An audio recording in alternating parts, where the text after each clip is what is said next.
ಹೇಗೆ ಎಂಜಾಯ್ ಮಾಡ್ತಾ ಇದ್ದೀರಾ? ಸೆಲೆಬ್ರೇಷನ್ ಎಲ್ಲ ಮಾಡ್ಕೊಂಡ್ರಿ, ಫ್ಯಾನ್ಸ್ ಎಲ್ಲ ಬಂದಿದ್ರು, ಎಲ್ಲಿ ನೋಡಿದ್ರು ಬೆಂಕಿ ಬೆಂಕಿ ಅನ್ನೋದೇ ಕೇಳಿಸ್ತಾ ಇತ್ತು. ಎಷ್ಟು ಎಂಜಾಯ್ ಮಾಡ್ತಾ ಇದ್ದೀರಾ ಸದ್ಯಕ್ಕೆ ಈ ಕ್ಷಣವನ್ನು? ಈ ಕ್ಷಣ ನಾನು ಆ್ಯಕ್ಚುಲಿ ತುಂಬ ಎಂಜಾಯ್ ಮಾಡ್ತಾ ಇದ್ದೀನಿ. ಯಾಕಂತಂದರೆ ಬೇರೆ ಯಾವುದೋ ಒಂದು ಟಾಪ್ ಹೀರೋಗೆ ಈ ರೀತಿ ಮಾಡೋದನ್ನು ನಾನು ನೋಡಿರ್ತಿದ್ದೆ. ಭಾಳಷ್ಟು ಹೆಸರಿರುವಂಥ ನಾಯಕರಿಗೆ ಇದನ್ನು ಮಾಡೋದನ್ನು ನೋಡಿದ್ದೆ. ಹೀರೋಯಿನ್ಗಳಿಗೆ ಸ್ವಲ್ಪ ಕಡಿಮೆ ಕಂಪ್ಯಾರಿಟಿವ್ಲಿ ಎಲ್ಲ ಜಾಗದಲ್ಲೂ ಈ ರೀತಿ ಆಗುವಂಥದ್ದು. ಅದರಲ್ಲೂ ನನ್ನ ಒಂದು ಲೈಫ್ ಸ್ಟೈಲ್ ಹೇಗಿದೆ, ಸಿನಿಮಾ ಸೀರಿಯಲ್ಲು ಎಷ್ಟು ಬೇಕೋ ಅಷ್ಟೇ, ಯಾವುದ್ರಲ್ಲಿ ಬೇಕೋ ಅದರಲ್ಲಿ ಮಾತ್ರ ಇಂಪಾರ್ಟೆನ್ಸು ಅನ್ನೋ ಥರ ಅಂತ ಇದ್ದಂಥ ಒಂದು ವ್ಯಕ್ತಿಗೆ ಅಷ್ಟು ದೊಡ್ಡ ಮಟ್ಟದಲ್ಲಿ ಅಭಿಮಾನಿಗಳು ನನ್ನನ್ನು ಸ್ವೀಕರಿಸ್ಕೊಂಡಿದ್ದು, ನಮ್ಮ ಅಂದರೆ ನನಗೋಸ್ಕರ ನನ್ನ ಫ್ರೆಂಡ್ಸ್ ವರ್ಕ್ ಮಾಡಿರೋವಂಥದ್ದಾಗಿರ್ಬೋದು, ನನಗೋಸ್ಕರ ರಿಲೀಸ್ ಮಾಡಿದಂಥ ಸಾಂಗ್ ಆಗಿರ್ಬೋದು. ಆ ಬೆಂಕಿ ಸಾಂಗ್ ಕೇಳಿನೇ ಅರ್ಧ ನನ್ನ ಎಲಿಮಿನೇಷನ್ ಬೇಜಾರು ಪಟ್ ಅಂತ ಹೊಟ್ಟೋಗ್ಬಿಡ್ತು. ಅಷ್ಟು ಚೆನ್ನಾಗಿ ನನ್ನನ್ನು ಜನ ನೋಡಿಕೊಂಡು ಪ್ರೀತಿಸ್ತಾ ಇರಬೇಕಾದ್ರೆ ಟ್ರೋಫಿ ಲೆಕ್ಕ ಮಾಡ್ಕೊಂಡು ಕೂತ್ರೆ ನನ್ನದೇ ತಪ್ಪಾಗತ್ತೆ. ನಾನು ಟ್ರೋಫಿಗೋಸ್ಕರ ಏನು ಬೇಕಾದರೂ ಮಾಡ್ಬೋದಿತ್ತು ಮನೆ ಒಳಗಡೆ. ಬಟ್ ನಾನಾಗಿದ್ದರಿಂದ ಇಷ್ಟು ಜನರ ಪ್ರೀತಿ ನನಗೆ ತಲುಪಿದೆ. ಮನೆ ಮಗಳು ಅಂತ ಒಪ್ಕೊಂಡಿದ್ದಾರೆ, ದೊಡ್ಡ ಮನೆಯ ಅಕ್ಕ ಬಾಂಡ್ ಅಂತ ಹೇಳಿದ್ದಾರೆ. ಸೊ ಇದೆಲ್ಲ ಮಾತುಗಳು ಕೇಳಬೇಕಾದ್ರೆ ಟ್ರೋಫಿ ಗೆದ್ದಷ್ಟೇ ಸಂತೋಷ, ಖುಷಿ ಇದೆ. ನಾನು ಅದನ್ನು ತುಂಬ ಎಂಜಾಯ್ ಮಾಡ್ತಾ ಇದ್ದೀನಿ, ಇನ್ನು ಮುಂದೆ ಕೂಡ ಎಂಜಾಯ್ ಮಾಡ್ತೀನಿ. ಯಾರು ಈ ರೀತಿ ಎಲಿಮಿನೇಟ್ ಆಗಿಲ್ಲ ಅನ್ನೋದು ಕೇಳಿ ಬರ್ತಿದೆ. ಲೈಕ್ ತುಂಬ ನೊಂದ್ಕೊಂಡು ಬರ್ತಿರ್ಬೇಕಿದ್ರೆ ನೀವು ಲೈಕ್ ಕೊನೆ ಕ್ಷಣದಲ್ಲಿ ಎಲ್ಲರೂ ಅವರು ಪಾಸ್ ಕೊಟ್ಟರು, ಎಲ್ಲರೂ ಹೋಗಿ ತನಿಷಾನ ಬಾಯ್ ಹೇಳಿ ಅಂತ ಹೇಳ್ಬಿಟ್ಟು. ಆ ಕ್ಷಣದಲ್ಲಿ ಎಷ್ಟು ನೋವಾಗಿತ್ತು ತನಿಷಾ ಅವ್ರಿಗೆ? ನೀವು ಎಕ್ಸ್ಪೆಕ್ಟ್ ಮಾಡಿದ್ರಾ? ಹೋಪ್ಸ್ ಇತ್ತಾ ನೀವು ಇನ್ನೂ ಅಲ್ಲೇ ಇರ್ತೀರಾ? ಅದರ್ವೈಸ್ ನೀವು ಎಕ್ಸ್ಪೆಕ್ಟೇಷನ್ಸ್ ಇತ್ತಾ ನಾನೇ ಈ ಎಲಿಮಿನೇಷನ್ ಹೋಗ್ಬೋದು? ಇಲ್ಲ, ಖಂಡಿತ ಇಲ್ಲ. ನನಗೇನಾದರೂ ನಾನು ಎಲಿಮಿನೇಟ್ ಆಗ್ತೀನಿ ಅನ್ನೋ ಒಂದು ಎಕ್ಸ್ಪೆಕ್ಟೇಷನ್ ಇದ್ದಿದ್ದರೆ ನಾನು ಅಷ್ಟು ಕಾನ್ಫಿಡೆಂಟಾಗಿ ಇಲ್ಲೇ ಇರ್ತೀನಿ ಅಂತ ಹೇಳ್ತಿರ್ಲಿಲ್ಲ. ತುಕಾಲಿ ಅವ್ರನ್ನ ಕೇಳಿದ್ರು, ಕಾರ್ತಿಕ್ ಅವ್ರನ್ನ ಕೇಳಿದ್ರು, ನಾನು ಇದ್ರೂ ಆಯಿತು ಹೋದರೂ ಆಯಿತು ಅಂತ ಅವರು ಹೇಳಿದ್ರು. ಅಂದರೆ ಅವ್ರಿಗೆ ಚಾನ್ಸಸ್ ಇದೆ ಅನ್ನೋದು ಗೊತ್ತಿತ್ತು, ಬಟ್ ನನಗೆ ಚಾನ್ಸಸ್ಸೇ ಇಲ್ಲ ಅನ್ನೋದ್ರ ಮೇಲೆ ಆ ನಂಬಿಕೆ ನನಗಿತ್ತು. ಯಾಕಂತಂದರೆ ನಾನು ಆಟ ಅಂತ ಬಂದಾಗ ಚೆನ್ನಾಗಿ ಆಡಿದ್ದೀನಿ, ಒಬ್ರ ಹತ್ರ ಮಾತಾಡಬೇಕು ಅಂತ ಬಂದಾಗ ಚೆನ್ನಾಗಿ ಮಾತಾಡಿದ್ದೀನಿ, ಎಂಟರ್ಟೈನ್ಮೆಂಟ್ ಅಂತ ಬಂದಾಗ ಎಲ್ಲೂ ಬಿಟ್ಕೊಟ್ಟಿಲ್ಲ, ಇಡೀ ದಿನ ಎನರ್ಜೆಟಿಕ್ ಆಗಿದ್ದೀನಿ.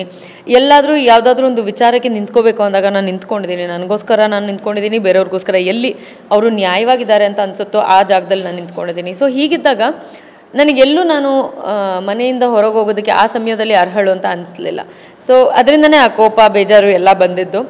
ಬೇಜಾರು ಅಷ್ಟು ದಿನ ಯಾಕೆ ಅಂತಂದರೆ 3 ತಿಂಗಳಿಂದ ನಾವು ಅಲ್ಲಿ ಇರಬೇಕಾದ್ರೆ ಪ್ರತಿಯೊಂದೂ ನಾವು ಏನು ಅನುಭವಿಸ್ತಾ ಇದ್ದೀವಿ, ನೋವಾಗಲಿ, ಖುಷಿಯಾಗಲಿ, ದುಃಖ ಆಗಲಿ, ಬೇಜಾರಾಗಲಿ, ಅಲ್ಲಿರುವಂಥವ್ರ ಜೊತೆ ಆಡುವಂಥ ಜಗಳ ಆಗಿರ್ಬೋದು, ಯಾವ್ಯಾವುದನ್ನು ನಾವು ನಮ್ಮ ಅನುಭವಕ್ಕೆ ಬಂದಿದೆ, ಆ ಅನುಭವದಲ್ಲಿ ಇದ್ದಂಥ ಎಲ್ಲವೂ ಮುಗಿದೋಯ್ತಲ್ಲ, ಇಷ್ಟು ಬೇಗ ಇದು ಮುಗಿಯುತ್ತೆ ಅಂತ ನಾನು ಅಂದ್ಕೊಂಡಿರಲಿಲ್ಲ. ಆ್ಯಂಡ್ ಅದೇ ನಾನು ಸ್ಟೇಜ್ ಮೇಲೂ ಹೇಳಿದ್ದೇನೆ, ಈ ಮನೆಯಿಂದ ಸೊಸೆನೇ ಹೊರಗಾಗ್ತಾರಲ್ಲ ಆ ಥರದೊಂದು ಫೀಲ್. ಅಂದರೆ ನಾನೇನು ಅಂಥ ತಪ್ಪು ಮಾಡಲಿಲ್ವಲ್ಲ, ಯಾಕೆ ನನ್ನನ್ನು ಹೊರಗಾಗ್ತಿದ್ದೀರಾ ಅನ್ನೋ ಒಂದು ಫೀಲ್ ನನಗೆ ಬಂದಿದ್ದು ಹೌದು. ಅದ್ರ ಜೊತೆಗೆ ಯಾರ್ದು ಮಾತು ನಾವು ಕೇಳಲ್ಲ, ಬಟ್ ಬಿಗ್ ಬಾಸ್ ಧ್ವನಿ ಬಂದ ತಕ್ಷಣ ನಾವು ಅವ್ರ ಮಾತನ್ನು ಚಾಚು ತಪ್ಪದೆ ಪಾಲಿಸ್ತೀವಿ. ಸಣ್ಣ ಪುಟ್ಟ ತಪ್ಪುಗಳು, ರೂಲ್ ಬ್ರೇಕ್ ಮಾಡೋದು ಆ ಥರದ್ದು ಏನಾದರೂ ಒಂದು ಮಾಡ್ತಿರ್ತೀವಿ ಹೌದು. ಬಟ್ ಮಾತು ಕೇಳೋದು ಅಂತ ಬಂದಾಗ ಒಬ್ಬ ಪ್ರಿನ್ಸಿಪಲ್ ಮಾತು ಕೇಳಿದ ಹಾಗೆ ನಾವು ಅವ್ರು ಹೇಳಿದ್ದಾರೆ, ನಾವು ಅದನ್ನು ಫಾಲೋ ಮಾಡಬೇಕು ಅಂತ ಎಲ್ಲರೂ ಎಷ್ಟೇ ಕೋಪ ಇರಲಿ, ರೋಷ ಇರಲಿ, ಎಂಥದ್ದೇ ಇರಲಿ, ನಾವು ಅವ್ರ ಮಾತನ್ನು ಕೇಳಿ ಫಾಲೋ ಮಾಡ್ತೀವಿ. ಅದು ಇಲ್ಲಿಗೆ ಮುಗಿದು ಹೋಯ್ತಲ್ಲ. ನಮಗೆ ಬೇಜಾರಾದಾಗ ಅವರು ಹುರಿದುಂಬಿಸ್ತಾರೆ, ನಾವು ಕೋಪದಲ್ಲಿದ್ದಾಗ ಬೇರೆ ಏನೋ ಒಂದು ಚಟುವಟಿಕೆ ಕೊಡ್ತಾರೆ, ನಾವು ತುಂಬ ಲೋ ಅಂತ ಅಂದಾಗ ಅವ್ರು ಮಾತಾಡಿ ನಾವು ಇನ್ನೂ ಚೆನ್ನಾಗಿ ಆಡಬೇಕು ಅನ್ನೋ ಒಂದು ನಮ್ಮನ್ನು ಆ್ಯಕ್ಟಿವ್ ಮಾಡ್ತಾರೆ. ಪ್ರತಿಯೊಂದೂ ದೇ ಟು ಕೇರ್. ಆ್ಯಂಡ್ ಹುಷಾರಿಲ್ಲ ಅಂದಾಗ ನಮ್ಮನ್ನು ನೋಡ್ಕೊಂಡಿದ್ದಾರೆ.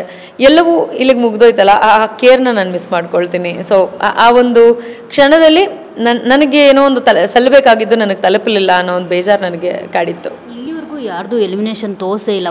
ಫಸ್ಟ್ ಟೈಮ್ ಪ್ರೋಮೋದಲ್ಲಿ ನಿಮ್ದು ಒಬ್ರದೇ ತೋರಿಸಿರೋದು. ಬಿಕಾಸ್ ಆಫ್ ನೀವು ಅಷ್ಟು ಲೈಕ್ ಯಾರ್ಯಾರಿಗೆ ಏನೇನು ಕೊಡಬೇಕು ಅದನ್ನೆಲ್ಲವೂ ಕೊಟ್ಟು ಬಂದಿದ್ರಿ. ಅದಕ್ಕೆ ಏನಂದರೆ ಹೋಗ್ತಿದ್ದೀನಿ, ಹೋಗಬೇಕಾದ್ರೆ ನಾನು ಬಾಕಿ ಉಳಿಸ್ಕೊಂಡು ಹೋದರೆ ಯಾವ ನ್ಯಾಯ ಆಗುತ್ತೆ? ನನಗೆ ನಾನು ನ್ಯಾಯ ಸಲ್ಲಿಸ್ದಂಗೆ ಆಗಲ್ಲ. ನಾನು ಅಷ್ಟು ದಿನ ಆ ಮನೆಯಲ್ಲಿ ಹೋರಾಡ್ತಾ ಇದ್ದಿದ್ದು, ಸ್ಟ್ರಗಲ್ ಮಾಡ್ತಾ ಇದ್ದಿದ್ದು, ಮೆಚ್ಕೋತಾ ಇದ್ದಿದ್ದು ನನಗೋಸ್ಕರ, ನಾನು ಏನು ಬೇಕೋ ಅದನ್ನು ಪಡ್ಕೊಳ್ಳೋದಕ್ಕೋಸ್ಕರ.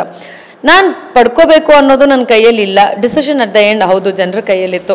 ಜನರು ಯಾವುದೋ ಒಂದು ಕಾರಣಕ್ಕೆ ನನ್ನನ್ನು ಮೆಚ್ಕೊಂಡಿಲ್ಲ ಅಥವಾ ವೋಟ್ ಮಾಡಲಿಲ್ಲ ಅನ್ನೋ ಒಂದು ವಿಚಾರ ನನ್ನ ತಲೆಯಲ್ಲಿ ಇತ್ತು ಹೌದು. ಬಟ್ ಅಲ್ಲಿದ್ದವ್ರಿಗೆ ನಾನು ಅಲ್ಲೇ ಇದ್ದರೆ ಏನೋ ಒಂದು ಅಲ್ಲೇನೋ ಒಂದು ಮಾತಾಡಿರ್ತಾರೆ, ಅದಕ್ಕೆ ಹೋಗಿ ನಾನು ವಾಪಸ್ ಹೇಳ್ಬೋದು, ಜಗಳ ಮಾಡ್ಬೋದು, ಸಾರ್ಟ್ ಮಾಡ್ಕೋಬೋದು, ಕೂತ್ಕೊಂಡು ಮಾತಾಡ್ಬೋದು, ವಾಟ್ ಎವರ್ ಇಟ್ ಇಸ್.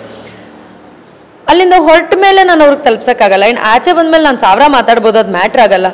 ಅಲ್ಲಿರೋರಿಗೆ ಅಲ್ಲಿಂದ ತಲುಪಬೇಕಾಗಿತ್ತು, ಅದನ್ನು ನಾನು ತಲುಪಿಸ್ಬಿಟ್ಟು ಬಂದೆ. ಅದಕ್ಕೆ ನನಗೆ ಸಮಾಧಾನ ಇದೆ. ಅವ್ರ ಸಮಾಧಾನ ಕಟ್ಕೊಂಡು ನನಗೇನಾಗಬೇಕಾಗಿಲ್ಲ ಅಂದ್ಕೊಂಡು ಎಲ್ಲನೂ ಹೇಳಿ ಬಂದೆ ನಾನು ಅಷ್ಟೇ.